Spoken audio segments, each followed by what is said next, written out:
Halo semuanya, perkenalkan nama saya Gracia Lombirilla, saya berasal dari kelas 11 TKJ 2. Hari ini saya mau mempresentasikan tentang hasil scrapbook yang telah saya buat untuk penilaian sumatif tengah semester mata pelajaran sejarah. Pada tugas kali ini diberikan 3 TP, yaitu TP1, TP2, dan TP3. Kita mulai dari TP1, yaitu perkembangan kehidupan politik dan ekonomi pada masa perjuangan. Pada tugas TP1 yang pertama, yaitu buatlah timeline yang interaktif dan kreatif tentang peristiwa politik penting pada masa perjuangan pada tahun 1945 sampai 1950. Dapat dilihat di sini bahwa saya telah membuat adanya 14 timeline, dimulai pada tanggal 17 Agustus 1945 hingga diakhiri pada tanggal 17 Agustus 1950. Jadi dapat dilihat pada tahun 1145 hingga 1150 terjadi yang banyak peristiwa politik penting. Beberapa di antaranya adalah Indonesia merdeka, pergantian sistem pemerintahan, agresi militer 1, lalu agresi militer 2, perjanjian Renville, perjatuhan beberapa kabinet, pemberontakan PKI, konferensi meja bundar, Indonesia menjadi Republik Indonesia Serikat, dan juga Indonesia kembali menjadi negara kesatuan Republik Indonesia.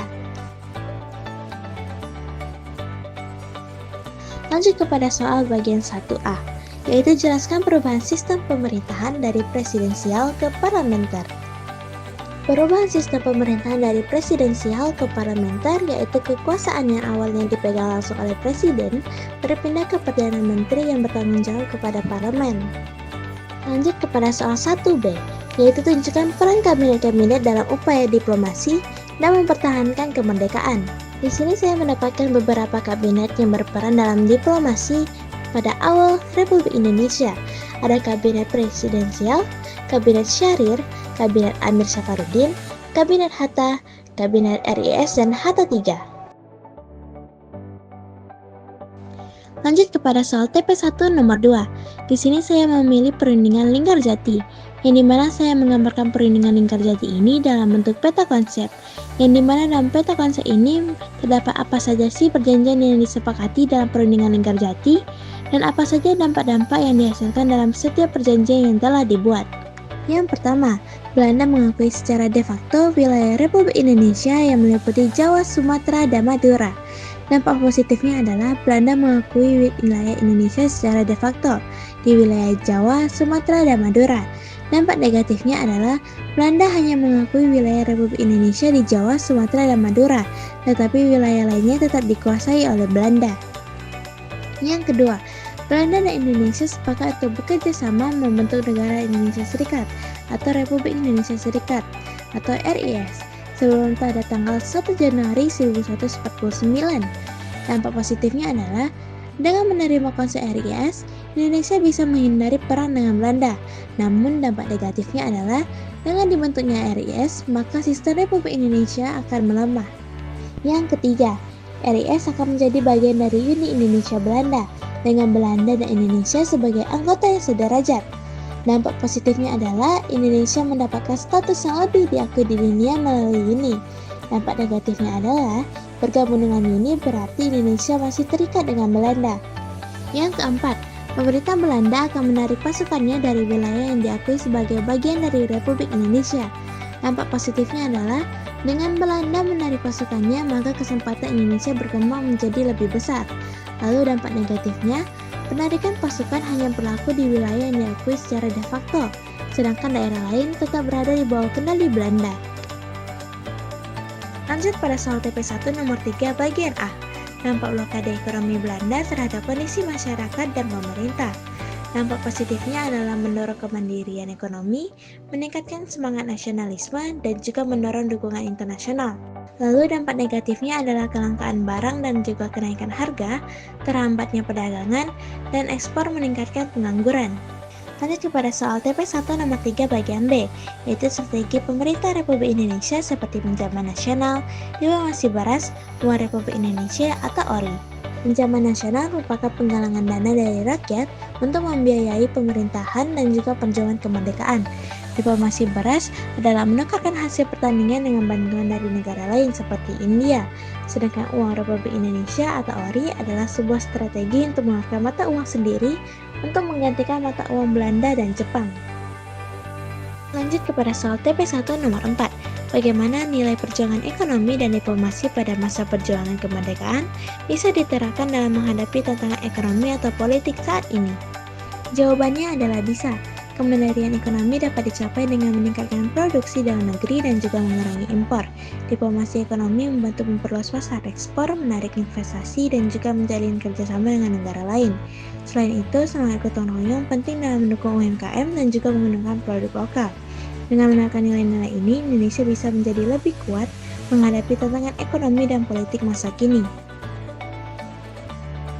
Lanjut kepada TP2 yaitu politik dan ekonomi masa demokrasi liberal. Nomor 1.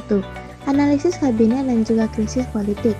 Di sini saya sudah membawakan timeline kabinet dari kabinet Natsir hingga kabinet Juanda, di mana dalam timeline ini terjadi peristiwa penting seperti pemberontakan Darul Islam atau Tentara Islam Indonesia, Republik Maluku Selatan, PRRI atau Pemesta, dan juga Dekret Presiden 1959. Pemberontakan Republik Maluku Selatan terjadi pada masa Kabinet Natsir pada tanggal April 1950. Pemberontakan Darul Islam atau Tentara Islam Indonesia terjadi pada masa Kabinet Natsir, Kabinet Sukiman, dan juga Kabinet Ali Saturami Jojo I. Pemberontakan PRRI dan juga Pemesta terjadi pada masa Kabinet Ali Saturami Jojo II dan juga Kabinet Juanda. Lanjut pada soal TP2 nomor 2. Di sini saya sudah membandingkan program Benteng, Alibaba, dan juga rencana Sumitra. Yang dimana program Benteng tujuannya adalah memperdayakan pengusaha pribumi agar bisa bersaing dengan pengusaha asing, dengan kelebihan memberikan proteksi dan juga dukungan modal, meningkatkan peran ekonomi pribumi. Dengan kelemahan banyak pengusaha pribumi kurang siap dan juga izin usaha dijual kembali ke non-pribumi. Lalu di sini ada program Alibaba, tujuannya adalah meningkatkan kerjasama antara pengusaha pribumi dan juga non-pribumi atau Tionghoa, dengan kelebihan mendorong kemitraan bisnis dan juga menyiapkan pribumi untuk bersaing dalam ekonomi. Dengan kelemahan banyak kemitraan hanya formalitas dan juga pengusaha pribumi kurang mendapatkan manfaat nyata.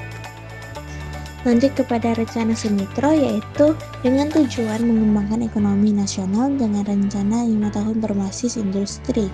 Kelebihannya adalah berorientasi jangka panjang, negara lebih berperan dalam pembangunan ekonomi, dengan kelemahan ketidakstabilan politik menghambat dan juga keterbatasan modal untuk menjalankan proyek industri. Jadi kesimpulannya adalah ketiga program ini dibuat untuk memperkuat ekonomi Indonesia, namun berujung gagal.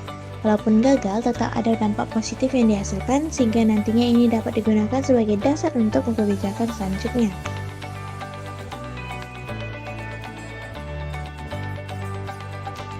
Lanjut kepada soal TP2 nomor 3. Di sini saya mengambil permasalahan utang negara. Pada era demokrasi liberal, Indonesia mengalami banyak kesulitan untuk membayar hutang dan tetap menjadi masalah negara sampai sekarang.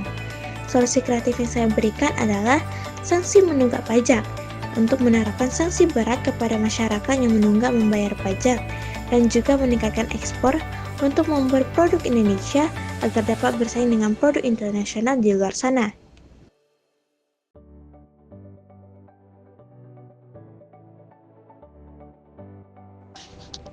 Lanjut kepada soal TP2 nomor 4, di mana di sini saya membuat sebuah halaman scrapbook yang bertuliskan pelajaran dari masa lalu untuk masa kini. Di sini saya mengambil masalah yang sama seperti sebelumnya, yaitu masalah utang negara. Yang dimana seperti sudah dijelaskan sebelumnya, yaitu pada zaman dahulu, pada era demokrasi liberal, Indonesia kesulitan membayar utang kolonial dan bergantung pada pinjaman luar negeri sehingga memperburuk kondisi fiskal. Tidak jauh beda dengan zaman sekarang, utang terus meningkat pasca pandemi yang berisiko tinggi jika terlalu bergantung kepada luar negeri. Maka dari itu, dari sejarah yang telah kita lewati, saya memberikan beberapa solusi atau saran, yaitu mengembangkan ekspor daripada impor, sehingga nantinya produk Indonesia dapat bersaing dengan produk luar sana, sehingga tidak banyaknya produk luar negeri yang masuk ke Indonesia, dan menggantikan produk lokal di Indonesia seperti batik. Lalu juga ada mengurangi ketergantungan kepada luar negeri, yang dimana contohnya seperti Indonesia membuat sendiri barang yang sering diimpor, sehingga nantinya tidak kebergantungan kepada impor dari luar negeri.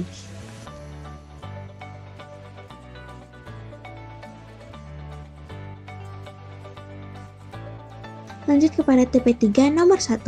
Bagaimana struktur pemerintahan pada masa demokrasi terpimpin berbeda dari demokrasi liberal? Dapat dilihat dari kekuasaan presiden. Demokrasi terpimpin pastinya presiden memiliki kekuasaan lebih besar. Lalu pada demokrasi liberal, presiden hanya sebagai kepala negara. Untuk partai politik, pada masa demokrasi terpimpin, partai politik dibatasi. Presiden lebih mengandalkan organisasi seperti militer, PKI, dan kelompok nasionalis dalam mengambil keputusan. Sedangkan demokrasi liberal, partai politik memiliki peran dominan dalam pemerintahan. Untuk sistem parlemen demokrasi terpimpin, DPR hasil pemilu dibubarkan oleh Soekarno dan digantikan oleh DPR yang dipilih langsung oleh presiden. Sedangkan demokrasi liberal, DPR hasil pemilu memiliki kebebasan dalam menjalankan fungsi legislatif termasuk mengontrol eksekutif. Untuk stabilitas pemerintahan, demokrasi terpimpin terbilang stabil secara politik karena kekuasaannya terkonsentrasi pada presiden, tetapi muncul ketegangan antara kelompok militer, nasionalis, dan juga komunis. Untuk demokrasi liberal, tidak stabil karena sering terjadi pergantian kabinet yang terjadi akibat konflik antar partai. Konflik antar partai ini bisa mengakibatkan konflik yang lebih besar.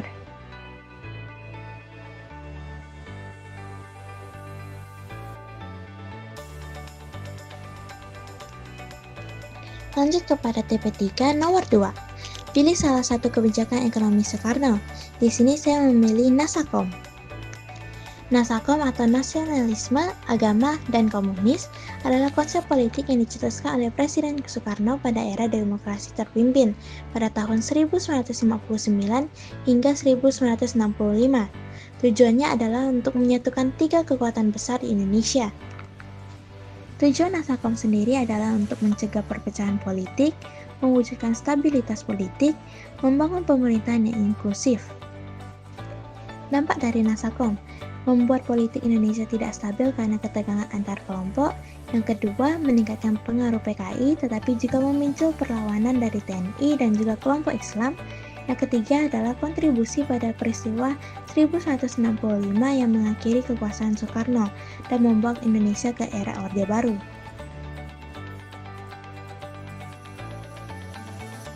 Lanjut ke soal TP3 nomor 3, yaitu bagaimana ideologi Nasakom memengaruhi dinamika politik di Indonesia.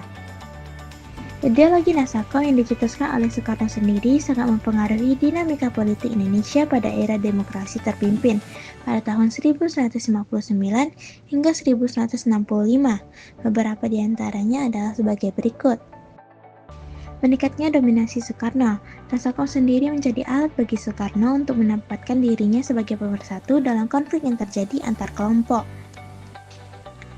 Menguatnya PKI dalam politik, PKI menjadi semakin berpengaruh dalam bidang politik, ekonomi, dan sosial, sehingga memicu ketegangan dengan militer dan kelompok Islam.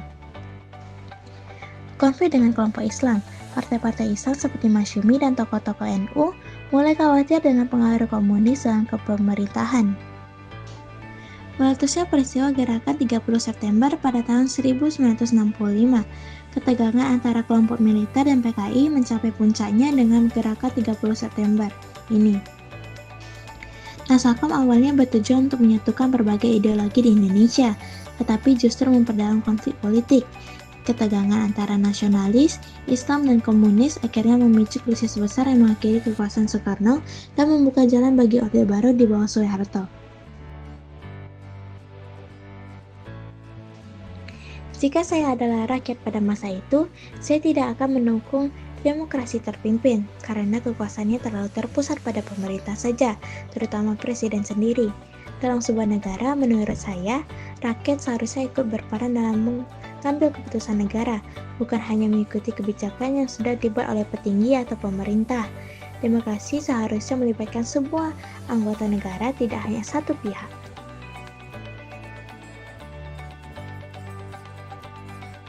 Segitu saja dari saya, maaf jika ada salah penyebutan kata. Saya Krisha Lambirila pamit undur diri. Terima kasih.